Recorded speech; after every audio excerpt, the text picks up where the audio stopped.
Well, malaria is the world's most deadly infectious disease. Malaria has gone from a disease of morbidity, being sick, to a disease that's quite fatal. Ethiopia is a place that has what's called unstable malaria. I know a place that's just had a malaria epidemic in Ethiopia. That never had malaria before. I lived there for 2 years. I knew full well this was not a malarial area, which had just transformed itself into a maize-producing area, leaving aside its traditional crops. In this small area, the size of a county, we had 700 people die of malaria. These horrific stories about entire schools being abandoned, people just locking the doors of the houses and saying, oh, they're all dead in there. This is for a place that never had malaria. What they did have was, in 1995, the introduction of this new maize. Spread like wildfire because farmers loved it.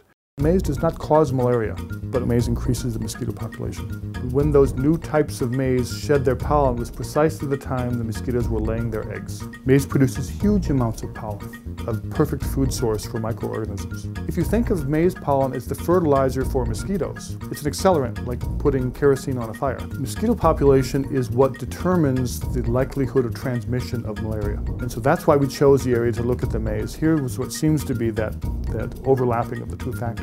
We began collecting case data. Who was getting malaria, where maize was planted, and the regression came out and said that it was at least 10 times higher rate of malaria transmission for maize farmers than for other crops. This is something to be very concerned about. This is an important study that connects the world's most deadly infectious disease with what is about to become the world's most popular crop. Eventually people say, what are you going to do? Can we begin a program of educating farmers about managing their pollen? It's very difficult to convince people to spend their labor to do something like throwing poison onto mosquito habitat. So there have to be economic incentives. If we identify a habitat area, suggest other crops that the farmers already know how to grow. Red pepper. Red pepper has a very high price. It's part of the Ethiopian national diet. It's a terrific product, and farmers know it. And so there are a whole series of downstream effects that may be quite positive. We recommend that we develop a new variety of maize that sheds its pollen earlier, so we don't have that coincidence of